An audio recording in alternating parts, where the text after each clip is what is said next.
नमस्कार दोस्तों, बहुत बहुत स्वागत है आपका इंडिया नाउ में और मैं हूं संदीप पाल।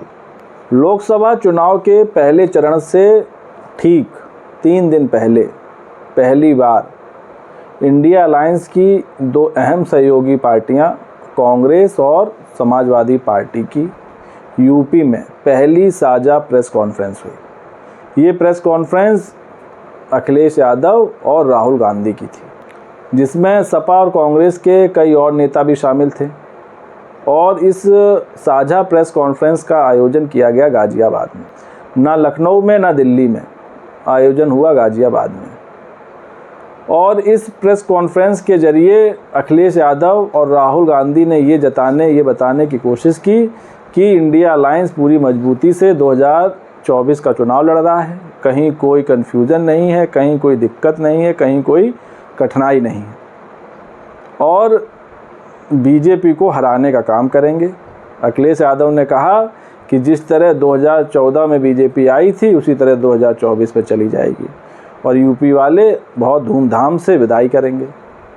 वहीं दूसरी तरफ राहुल गांधी ने भी हमला बोला। उन्होंने कहा कि इस बार बीजेपी 150 से ज़्यादा सीटें नहीं ला पाएगी।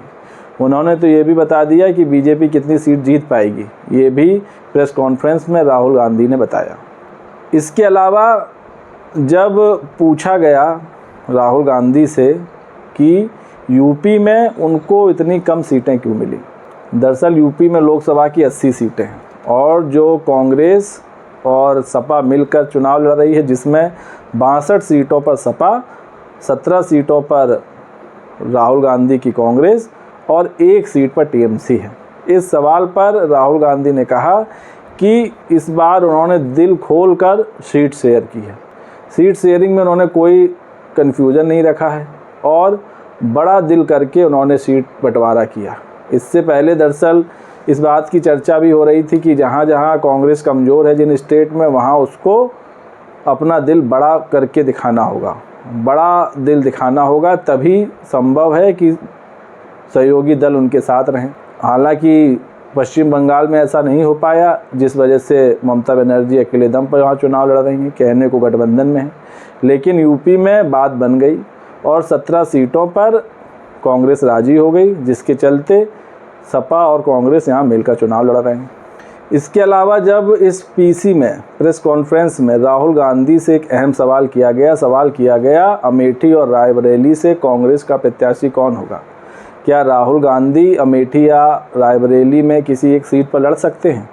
इसके जवाब में राहुल गांधी ने एक तरह से सवाल को टालते हुए कहा कि मैं चुनाव लड़ने या ना लड़ने की बात नहीं कह रहा हूँ, ये CEC का, कांग्रेस इलेक्शन कमेटी का जो फैसला होगा उसके मुताबिक काम होगा।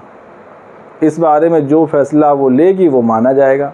तो कहीं ना कहीं इस सवाल को राहुल गांधी ने टाल दिया।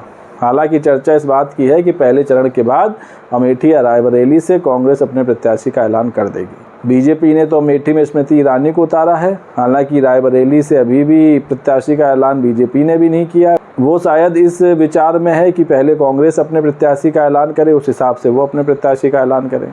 तो एक दूसरे की रणनीति पर नज़र है। लेकिन राहुल गांधी ने ऐसा कोई सिग्नल नहीं दिया, ऐसा कोई संकेत नहीं दिया जिससे ये कहा जा सके कि अमेठी या रायबरेली से वो चुनाव लड़ेंगे।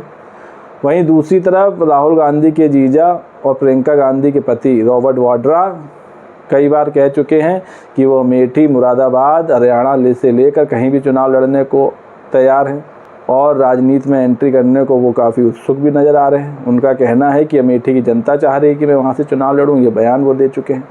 तो क्या अमेठी से रॉबर्ट वाड्रा मैदान में होंगे या राहुल गांधी इनमें से किसी एक सीट पर लड़ेंगे? लेकिन जो जवाब राहुल गांधी ने दिया उससे ऐसा लगा नहीं कि वो चुनाव लड़ने को लेकर इन दोनों सीटों से कुछ उत्साहित हैं। वहीं अखिलेश यादव ने कहा कि वो अपने PDA के फॉर्मूले पर लड़ रहे हैं और काफ़ी हद तक कांग्रेस के राहुल गांधी ने भी इसकी वकालत की। उन्होंने भी PDA का समर्थन किया और कहा कि वो पूरा सहयोग करेंगे। ये तीसरा मौका है जब यूपी में राहुल गांधी और अखिलेश यादव मिलकर चुनाव लड़ रहे हैं। इससे पहले 2017 में साथ आए थे, फिर 2019 में साथ आए, फिर 2022 के यूपी विधानसभा चुनाव में दूरी बना ली, लेकिन अब 2024 के लोकसभा चुनाव में एक बार फिर अखिलेश और राहुल मिलकर चुनाव लड़ रहे हैं। अखिलेश ने प्रेस कॉन्फ्रेंस में कहा कि गाजियाबाद से लेकर गाजीपुर तक बीजेपी को हराएंगे। दरअसल जो सीट बंटवारा हुआ है उसमें गाजियाबाद की सीट कांग्रेस के पास है और गाजीपुर की सीट सपा के पास है, जहां से अफजल अंसारी को सपा ने प्रत्याशी बनाया। ये दावा किया अखिलेश यादव ने कि एनडीए पर पीडीए भारी पड़ेगा। अखिलेश यादव अपने पीडीए के तहत चुनाव लड़ रहे हैं, वहीं जो पूरा गठबंधन बना है वो इंडिया अलायंस है। तो अब ये समझ नहीं आ रहा है कि राहुल गांधी इंडिया अलायंस के तहत चुनाव लड़ रहे हैं कि यूपी में पीडीए की विचारधारा पर चुनाव लड़ रहे हैं। लेकिन फिलहाल प्रेस कॉन्फ्रेंस में वो पीडीए के समर्थक के तौर पर दिखाई दिए और उन्होंने भी कहा कि वो पीडीए की पॉलिसी के समर्थक हैं और पीडीए के तहत यूपी में चुनाव लड़ रहे हैं, दोनों लोग मिलकर। तो दोस्तों, आपको क्या लगता है, क्या यूपी में पीडीए राहुल और अखिलेश की जोड़ी एनडीए पर या कहें बीजेपी पर भारी पड़ेगी?